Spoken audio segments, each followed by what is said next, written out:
on it. Actually, we put the Loctite on the keeper, and then this activator that comes along with it on the magnet kind of thing.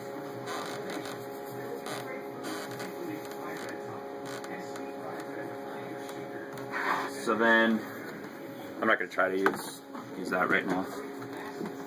Just use a new one. Yeah. Is that tip good off? No, it's not. Nope.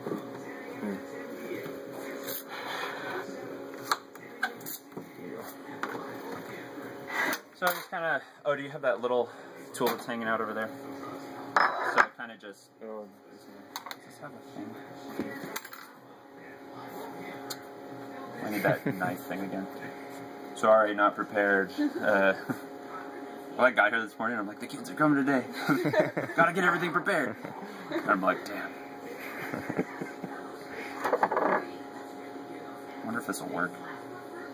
So how many times a day do you think dealing with these magnets that something accidentally flies towards a magnet and unexpectedly? That's exactly unexpectedly. That's pretty much. It kind of depends on, like, if you've just started working with the magnets. We're all pretty experienced, so it doesn't happen too often. Okay. And we kind of know, you like know how to work with the magnets. So like when we were separating those two, we like ran into some difficulty where you feel them like starting to go together, and the spacers like starting to slip out, and you're like, oh crap!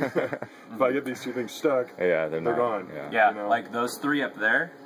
It's like, yeah, it's a perfect example. we just This one was awful because that's 3. Yeah, and I think I don't know what that was from. Yeah, even last week he was just dealing with a magnet that was already glued, and he was using tweezers, right? And then the tweezers like that went straight up and then stuck into his hand, like because of the magnet force. Yeah, shoot, I don't know where it is anymore. Yeah, I had the tweezers and I ran over, and the tweezers, which were laying this way in my hand, stood up and then stabbed down. Yeah, from the polarity. Yeah, so I just kind of, now that we have our epoxy ready to go, I just kind of put a decent amount. I don't want to be overzealous with it, and then we just kind of use this little thing. This is another primitive little makeshift little spreading tool. It's like you find things that you can just use instead of buy. But once again, that thing is a piece of steel. So when there's another magnet, which I'll show you a tool, it's actually an extra long version of this tool, where we had to have two 2x2 magnets. Oh, that, yeah. And you're trying to spread the epoxy for the second magnet, and that thing just keeps sticking to the first magnet. It's kind of like, alright. Okay, so once you get your epoxy sufficiently spread, I just go ahead and watch out for a second. Just go ahead and kind of... It's almost like you're doing a cooking show. I hope you're not taking video of this. Just spray the activator on there, and the activator will just... You have kind of a limited time to try and get that, because it'll just dry up, kind of thing.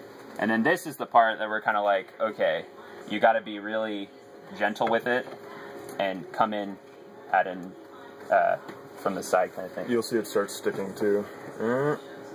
So we come in this way instead of trying to go down from the top because it's a little bit easier, but then... And see how the magnet doesn't want to be centered on that steel? Yeah, so you kind of have to hold it there and get a little dirty, but... While it bonds. Yeah. And you were asking the question earlier if we can ever like pry it off or anything.